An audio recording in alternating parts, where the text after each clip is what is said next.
All right, so this is a story, Brer, Tiger, and the Big Wind. And I have this book in my office at work, which doesn't help me now that I'm here at home. So I'm going to try to tell it the best that I can from my memory. I found pieces of it online that I can kind of pull together, so I'm going to sort of look on my computer as well. Um, what you're what you're thinking about here is slaves would tell stories all the time while they were in the fields, in the cabin in the evenings, um, and like songs, oftentimes they had meanings. Slave owners weren't listening, and if they were, they didn't think slaves were smart enough to have, meanings in their stories. And so, what you're thinking about when you hear this story is those themes of justice and deliverance that we talked about that you can see in the songs as well. So, in the olden days, all the creatures used to plow in the fields and work in the crops the same as people did. And when the rains came, the crops were good. But one year, there was no rain that came. Famine in the land. The springs were all dried up. The sun boiled down like a red ball of fire. Creeks and ditches were all dried up. All the fruit on the trees had shriveled. There was no food. There was no drinking water. And it was a horrible time for all the creatures. There was one place, though, there was plenty of food, a spring that never ran dry, and it was called Clayton Field. In the field stood a big pear tree, just hanging down with juicy pears, enough for everybody. The poor hungry creatures went over to the field to try to get something to eat and maybe a little something to drink. But when they got to the tree, a big Bengal tiger who lived under the tree, he came up and he said, "Womp, womp, I'll eat you up. I'll eat you up if you come here." So the creatures were terrified, and they crawled to the edge of the woods, set with misery in their eyes, and they're starved and parched. Their ribs are showing through their hides, and their tongues are hanging out of their mouths. And just about that time along comes Brer Rabbit, just a hopping and a skipping, as if, he's never been hungry or thirsty a day in his life, and says, "Say, what's the matter with you creatures? We're hungry, thirsty, we can't find any food or water. That's what's the matter with us, and we can't get over there to Clayton Field because that Brer Tiger, he says he'll eat us up if we go over there." And Brer Rabbit says, "That's not right. It's not right for one animal to have it all and the rest to have nothing. Come here, come close. I'm going to tell you something." So Brer Rabbit jumps up on a stump so all could see him, and they all crowd around.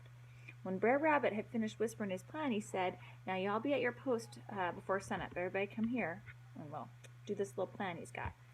So the first animal to get to his post was Brer Bear. Just before daybreak, he came toting a big club on his shoulder, and he took his place alongside an old hollow log. The next creature to arrive was Brer Alligator Cooter. It was a snapping turtle. He crawled into the hollow log. Next to arrive were all the creatures, the animals that are flying, roosting in all the tall trees, like the turkey buzzard. Next, the tree climbing animals arrived, like Brer Raccoon, Sis Possum, and all her little ones. They climbed into low trees. And then the littler creatures, like Brer Squirrel,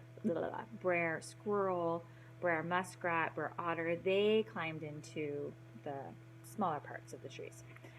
Pretty soon, the sun was about half an hour high. Along came Brer Rabbit, just down the road, long grass rope tied around him. He was singing, oh Lord, there's a big wind that's coming through those trees, and it's going to blow all the creatures off the earth."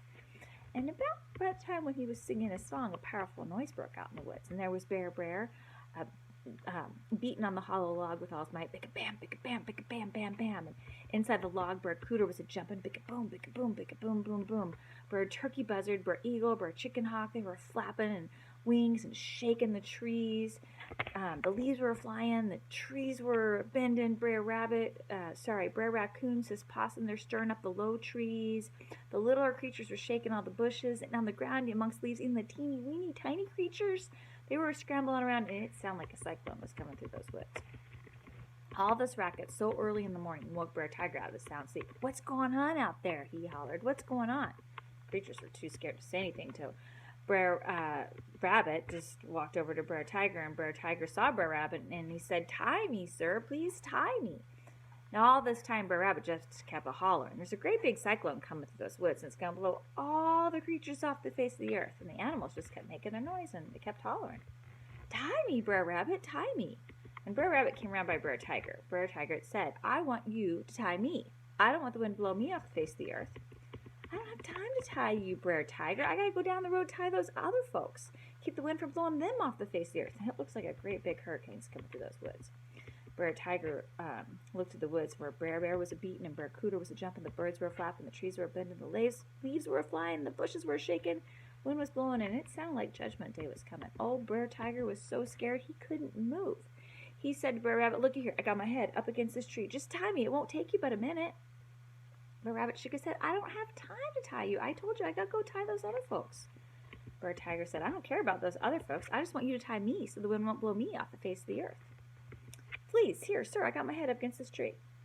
"All right, Brer Tiger, just hold still, then I'll take out time to save your striped hide," said Brer Rabbit. Now, while all this talking was going on, the noise just kept getting louder and louder, and somewhere back yonder, it sounded like thunder was a-rolling. Brer Bear was still beating on the log, bam, bam, bam, bam, bam. Brer Cooter was still jumping on the log, boom, boom, boom, boom, boom. The birds were flapping, the trees were bending, the leaves were flying, the bushes were shaking, the creatures were crying, and Brer Rabbit, he was tying. He wrapped the rope around Brer Tiger's neck. He pulled it tight. He wrapped it around his feet, and he pulled it tight. He wrapped it around one more time, and Brer Tiger tried to pitch and rear, and he said, "You better tie it just a little bit tighter, because I don't want the wind blowing me off the face of the earth." So Brer Rabbit wrapped him around and around and around so tight that the biggest cyclone on the earth couldn't knock Brer Tiger off that tree. And when Brer Rabbit backed off, he looked at Brer Tiger. He said, "Hush your fuss, children.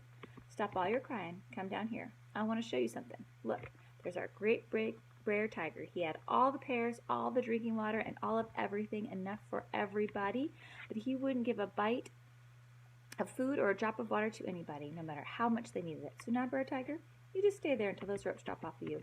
And you children, you gather up your crocus sacks and your water buckets, get all the pears and drinking water you want, because the good Lord doesn't love a stingy man.